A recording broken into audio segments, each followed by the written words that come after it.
ဒေါသထွက်နေတဲ့ဘုန်းကြီးဦးလာဘဟာဝရန်တာမှာရက်လိုက်ပြီးကိုရင်လေးညာနေရကိုကြည့်ကအခုလိုပြောလိုက်တော့တယ်ဗျဒီမှာကိုရင်လေးမင်းတို့ဒီเจ้าဆောင်ဘက်ကိုမလာနဲ့လို့ပြောထားတာနားမလဲဘူးလားတော်တော်ကိုစကားနားမထောင်နဲ့ကိုရင်မဲမင်းကိုမက်လောက်သားလောက်အောင်အပြစ်ပေးရမယ်ပြောစမ်းကိုရင်မင်းဘာတွေမြင်သွားသည်လဲမှန်ပြောနော်လိန်မဲတော့မကြံနဲ့လိန်လို့ကတော့တခါတည်းတည်သက်ပြီးဒီเจ้าထဲမှာကိုရင်အလောင်းမြုပ်ပြစ်မယ်ကြားလားကိုရင်လေးညာနေတာဟာသူမြင်တွေ့ခဲ့ရတာတွေကိုရွာသူရွာသားတွေကိုပြန်ပြောလိုက်တာပေါ့ထိုအခါမှာတော့ရွာသူရွာသားများကလည်းဘုန်းကြီးဦးလာဘရဲ့မကောင်းတဲ့အပြစ်မှုတွေကိုလက်တွေ့ကြမြင်လိုက်ရပြီးအားလုံးဟာလည်းဘုန်းကြီးကျောင်းဝန်းထဲကိုရောက်ရှိလို့လာကြပါတယ်အားလုံးရဲ့စိတ်ထဲမှာလည်းဝီနည်းနဲ့မကိုက်ညီတဲ့ဘုန်းကြီးဦးလာဘကိုစိတ်ဆိုးဒေါသထွက်နေကြတာပေါ့ဒီမှာဘုန်းကြီးဦးလာဘခမရဲ့လုံရက်တွေအတွက်ခမပြန်ခံရမယ်ဝီနည်းနဲ့မကိုက်မညီပဲနဲ့ကျုပ်တို့ရွာဦးကျောင်းမှာလာပြီးမနေနဲ့ဗျာအခုမှလာပြီးတော့ပုံမနေနဲ့ခမကျောင်းထဲမှာရှိတယ်ဆိုတာကျုပ်တို့သိတယ်ကိုဘာသာထွက်လာမလားကျုပ်တို့ကိုယ်တိုင်နှင်းထုတ်ရမလားဗျာအေးကွာဒီဘုန်းကြီးရှိတာရွာနာနဲ့ထွက်ခဲ့ကွာကိုနှင်းထုတ်ကြကွာဟုတ်တယ်မြန်ထွက်ခဲ့စမ်းထွက်ခဲ့ကွာဘုန်းကြီးကိုနှင်းထုတ်ကြကွာအခုချက်ချင်းထွက်ခဲ့စမ်းကွာဟုတ်တယ်မြန်ထွက်ခဲ့စမ်းထွက်ခဲ့ရွာသူရွာသားများဟာယခုလိုပြောဆိုပြီးဘုန်းကြီးဦးလာဘကိုအော်ဟစ်ဆဲဆိုနေပါတော့တယ်ဘုန်းကျောင်းတစ်ခုလုံးမှာလဲရွာသူရွာသားများရဲ့အတန်များဟာစူညံလို့နေတော့တယ်ဗျာထုံးနောက်မှာတော့ဘုန်းကြီးဦးလာဘဟာကျောင်းခန်းထဲကနေထွက်လာပြီးဆူးရှနေတဲ့မျက်ဝန်းများနဲ့အတူရွာသူရွာသားများကိုမျက်လုံးထောက်ထောက်ကြည့်နေတော့တယ်ဗျာဒီမှာဟိတ်ကောင်နေမင်းတို့ဘသူကဒီเจ้าလေးကိုလာခိုင်းလို့လဲကွာမင်းတို့ကငါ့ကိုဒီเจ้าကနေလာပြီးတော့နှင်းထုတ်ရဲတယ်ပေါ့လေရာဆဆကွာဟဲ့အောင်နေမင်းတို့ကိုနေရာကိုနေပြီးကို့အလုပ်ကိုလုပ်ကြစမ်းပါကွာအခုချက်ချင်းကျောင်းဝန်းထဲကနေထွက်သွားကြစမ်းကွာ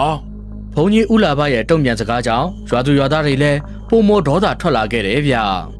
ာဟိကောင်နေကြပါတယ်ကွာဒီဘုန်းကြီးကဒီတိုင်းနှင်းထုတ်လို့တော့ရမှာမဟုတ်ဘူးအဲ့တော့ငါတို့ဘာသာပဲဆွဲထုတ်ရမှာပေါ့ကွာဟိအောင်နေဒီဘုန်းကြီးကိုခဲနဲ့ထုကြကွာထိုးနောက်မှာတော့ရွာသူရွာသားတွေအားလုံးဟာခဲမြကိုကောက်ကန်လိုက်ကြပြီးတပြိုင်နက်တည်းဆိုစလို့ပြစ်လိုက်ပါတော့တယ်ဒီအခါမှာတော့ဘုန်းကြီးဦးလာပါလဲခဲမြကိုမရှောင်တိတ်နိုင်မယ်နာကျင်စွာနဲ့ခန်းစားလိုက်ရတော့တယ်ဗျာထိုးနောက်မှာတော့ဘုန်းကြီးဦးလာပါဟာရောင်မင်းစုရွာမှာရှိတဲ့ရွာသူရွာသားတွေအပေါ်ကိုအညိုတေးထားကဦးလာပါကိုယ်တိုင်ကလည်းဘုန်းကြီးကျောင်းလေးကိုစွန့်ခွာပြီးတော့အဝေးတနေရာစီကိုထွက်သွားပါတော့တယ်ဘုန်းကြီးဦးလာဘမရှိတဲ့အခါမှာတော့ရောင်မင်းစုရွာကျောင်းလေးဟာတိတ်ဆိတ်ခြောက်ကပ်သွားခဲ့တယ်ဗျာဦးလာဘသတင်းသုံးနေထိုင်ခဲ့တဲ့ကျောင်းဆောင်လေးဟာလည်းလူသူမရှိတော့တာကြောင့်တဖြည်းဖြည်းယိုယွင်းပျက်စီးလာခဲ့တော့တာပေါ့ဒီလိုနဲ့အချိန်နေရတဖြည်းဖြည်းကုံဆုံးလာခဲ့ပြီးရွာသူရွာသားများဟာလည်းဘုန်းကြီးဦးလာဘရဲ့အကြောင်းကိုမိမိရော့ဖြစ်လာခဲ့ကြတယ်ဗျာတကောင်ရန်ချိန်လာပြီးညတညမှာတော့လာမင်းကြီးဟာကောင်းကင်ရန်ထက်စီမှာလင်းထိန်လို့နေပါတော့တယ်တိမ်ညိုတိမ်မဲများကလည်းကောင်းကင်ကြီးကိုဖုံးလွှမ်းသွားတဲ့အချိန်မှာတော့မြေပြင်မှာလည်းမှောင်မဲလို့သွားပါတော့တယ်တိတ်ဆိတ်ခြောက်ကပ်နေတဲ့မိန်ပြပြလာရောင်အောက်မှာတော့ခွေးဥတန်ကြီးများဟာကြီးစိုးလို့နေခဲ့ပါတယ်ထိုစဉ်မှာပဲဘုန်းကြီးဦးလာဘဟာရောင်မင်းစုကြီးရွာလေးစီကိုမကောင်းဆိုးဝါးကဝေးတစ်ကောင်ဖြစ်ပြန်လည်ရောက်ရှိလာခဲ့ပြီးရွာထဲမှာရှိကြတဲ့တလိမ့်ဆန်များကိုလည်းအစိမ်းလက်လက်နဲ့ကိုက်ဖြတ်စားတောက်လို့နေတော့တယ်ဗျာအေးကွယ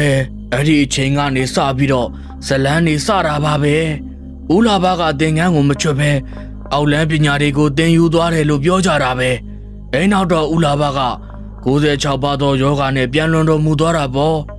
့မသေးခင်ဆွဲလန်းတဲ့စိတ်တွေကဦးလာဘရဲ့ကိုယ်ထဲမှာကင်းအောင်နေပြီးအောက်လန်းပညာတွေရဲ့အကျိုးပေးတွေကြောင့်ပဲအခုတော့ဘုန်းကြီးကဝေကြီးဖြစ်သွားတယ်တဲ့ဦးလာဘကဘုန်းကြီးကဝေကြီးဖြစ်သွားတဲ့အချိန်ကစပြီး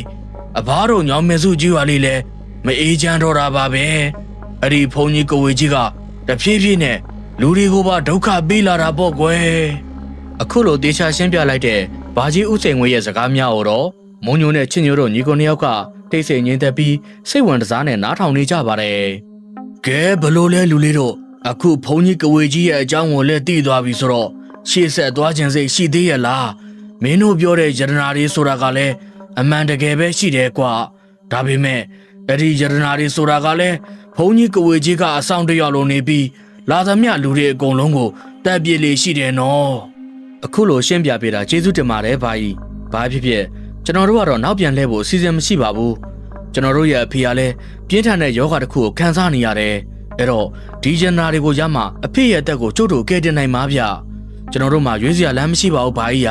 ာပြီးတော့ဘာကြီးတို့ရွာလေးကိုလည်းဒီဘုန်းကြီးကိုဝေကြီးရဲ့လက်ကလွတ်အောင်ကျွန်တော်တို့ကူညီပေးပါမယ်ဗ